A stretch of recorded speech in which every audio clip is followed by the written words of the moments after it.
Assalamualaikum warahmatullahi wabarakatuh. Perkenalkan, nama saya Vina Vinanda. Saya dari Prodi PJJ Akuntansi S1 kelas AK 701. Di sini saya akan mempresentasikan terkait dengan tax planning PPh pasal 23. Presentasi ini digunakan untuk memenuhi UTS pada mata kuliah manajemen perpajakan dengan dosen Ibu Murdaningsih, SE MAK. Baik, langsung saja kita mulai. Oke, yang pertama saya akan menjelaskan terkait dengan manajemen perpajakan. Manajemen perpajakan adalah proses yang dilakukan oleh orang pribadi maupun perusahaan untuk mengelola kewajiban pajak mereka secara terencana dan sistematis. Ini mencakup berbagai kegiatan seperti perencanaan pajak, pelaksanaan kewajiban perpajakan, serta pengawasan untuk memastikan bahwa pajak dibayar dengan benar dan sesuai dengan ketentuan dan peraturan yang berlaku. Selanjutnya ada tujuan dan manfaat manajemen perpajakan. Tujuannya di sini saya menampilkan ada 3, yaitu yang pertama ada memaksimalkan efisiensi dalam pembayaran pajak, namun efisiensi ini masih harus sesuai dengan peraturan perpajakan yang berlaku. Kemudian yang kedua ada meminimalkan resiko kesalahan dalam perhitungan, pemotongan, dan pelaporan perpajakan. Dan yang terakhir, tujuan manajemen perpajakan adalah mematuhi peraturan yang berlaku untuk menghindari konsekuensi hukum. Selanjutnya ada manfaat manajemen perpajakan. Yang pertama ada untuk menghindari denda dan sanksi administratif dari DJP, kemudian untuk membangun kepercayaan dan rencana bisnis melalui kepatuhan, dan yang terakhir untuk mendukung transparansi dan akuntabilitas dalam pelaporan keuangan. Selanjutnya untuk definisi PPh pasal 23 sendiri adalah pemotong pajak atas penghasilan yang diperoleh wajib pajak dalam negeri dan BUT yang berasal dari modal, penyerahan jasa, atau penyelenggaraan kegiatan selain yang telah dipotong PPh pasal 21. Kemudian ada subjek pajak PPh pasal 23. Yang pertama ada wajib usaha dalam negeri dan bentuk usaha tetap. Untuk pemotongnya yang dapat melakukan pemotongan PPh pasal 23 itu ada yang pertama ada badan pemerintahan, kemudian ada subjek pajak dalam negeri dan penyelenggara kegiatan, kemudian ada BUT atau badan usaha tetap atau perwakilan perusahaan dalam negeri, kemudian ada orang pribadi sebagai WPDN yang ditunjuk oleh DJP. Maksudnya itu jadi ada orang pribadi yang ditunjuk ke DJP yang dapat memotong PPh pasal 23. Selanjutnya ada tarif PPh pasal 23. Tarif pertama itu sebesar 15%. Ini digunakan untuk penghasilan dari peredaran bruto atau dividen, kemudian bunga royalti, hadiah, penghargaan, bonus, dan sejenisnya. Kemudian yang kedua, tarifnya itu 2%. Ini dari penghasilan peredaran bruto atas sewa dan jasa-jasa seperti jasa manajemen, jasa konsultan, jasa hukum, dan jasa-jasa lainnya sesuai dengan PMK nomor 141 tahun 2015. Kemudian yang terakhir, tarifnya sebesar 100% dari besaran PPh pasal 23 yang berlaku untuk badan yang tidak memiliki NPWP. Maksudnya di sini itu biasanya ada kenaikan 100% atau 2 kali lipat. Jadi misalnya untuk pemotongan penghasilan atas jasa itu 2%, namun karena tidak memiliki NPWP jadi dikalikan 100%, jadi atau dikalikan 2 kali lipat, yaitu nilainya jadi 4%.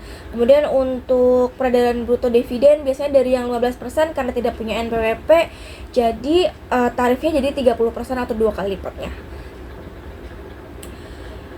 Kemudian untuk tax planning PPh pasal 23, biasanya kondisi-kondisi atau permasalahan khusus terkait dengan PPh pasal 23 itu contohnya ada kala saat melakukan kerjasama dan kegiatan tiba-tiba pemotong PP pasal 23 atau partner kerjasama kita ini enggan dipotong PPh pasal 23 karena satu dan lain hal. Kemudian menuntut pembayaran yang diberikan itu penuh tanpa dipotong PP pasal 23.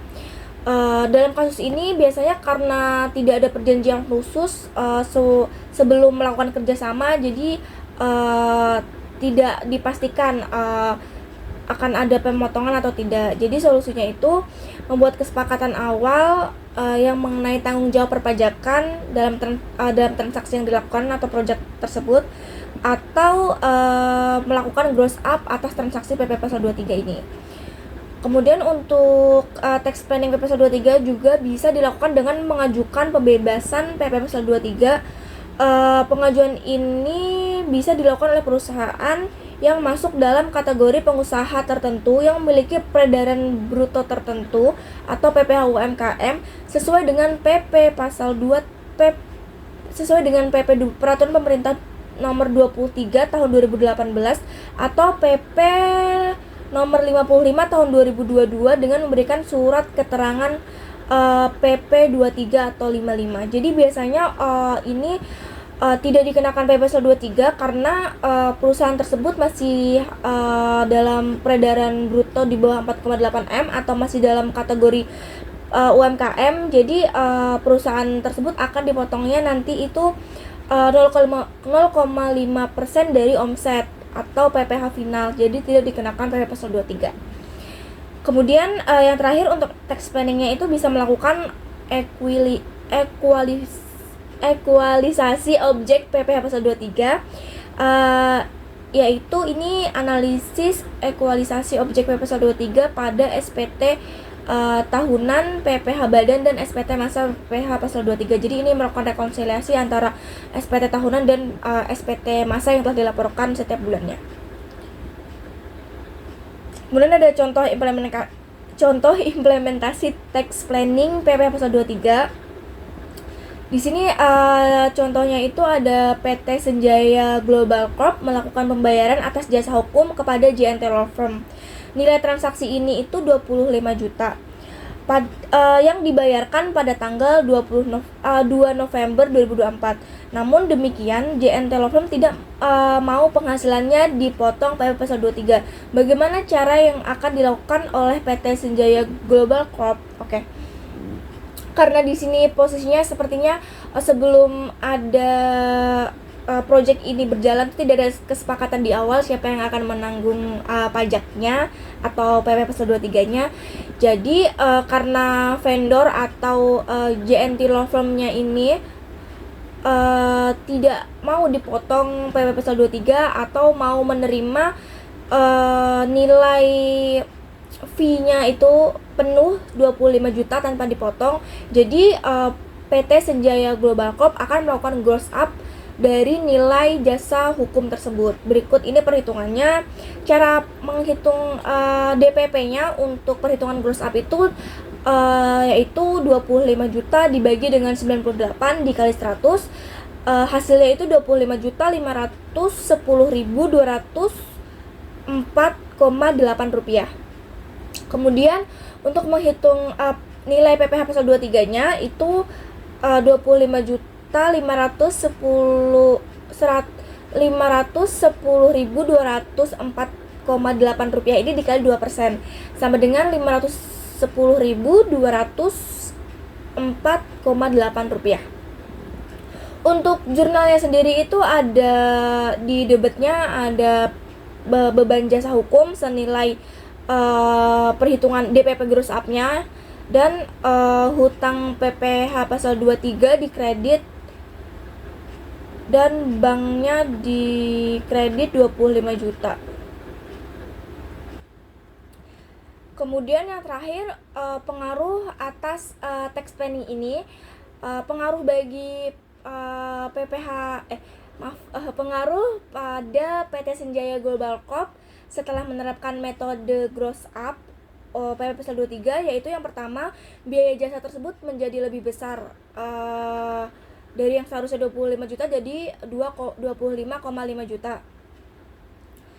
Kemudian namun walaupun mengalami kenaikan ini tidak signifikan karena biaya tersebut senilai 25,5 juta ini dapat diakui secara fiskal. Jadi ini akan berpengaruh pada jumlah pajak yang akan dibayarkan PPh badan tahunan menjadi lebih efisien karena lebih kecil profitnya karena biayanya bertambah. Selanjutnya untuk pengaruh pada JNT Law Firm-nya setelah dilakukan bursa PP pasal 23 yaitu pendapatan jasa hukum bagi JNT Law Firm ini menjadi lebih besar yang seharusnya 25 juta jadi 25,5 juta harus diakui karena sudah dilaporkan di DJP oleh PT Senjaya Global Corp senilai 25,5 juta walaupun dan nilai yang diterima tetap 25 juta kepada JNT Law Firm-nya. Selanjutnya untuk pendapatan tersebut harus diakui pada tahun tersebut juga dan bukti potong PP pasal 23 sudah dibayarkan oleh PT Senjaya Global Corp dapat dijadikan kredit pajak oleh JNT Law Firm dan kredit pajak ini dapat memperkecil nilai kurang bayar pada PP pasal 29 di akhir tahun nanti bagi JNT Law Firm gitu. Jadi dalam teks planning PP pasal 23 ini bagi PT Senjaya dan JNT Law Firm itu sama-sama menguntungkan karena bagi Senjaya ini dapat mengurangi biaya dapat diakui sebagai biaya fiskal walaupun dengan cara harus di gross up jadi menambah sedikit biaya tapi ini juga akan mengurangi di biaya pada pajak tahunannya. Kemudian bagi JNT Law Firm ini bukti potong PP pasal 23 dapat menjadi kredit pajak untuk memperkecil nilai kurang bayar pada PPh pasal 29-nya. Cukup sekian yang dapat saya jelaskan. Terima kasih atas perhatiannya ya Bu. Mohon maaf apabila ada kesalahan kata, tutur kata yang kurang berkenan atau hal lainnya. Terima kasih. Wassalamualaikum warahmatullahi wabarakatuh.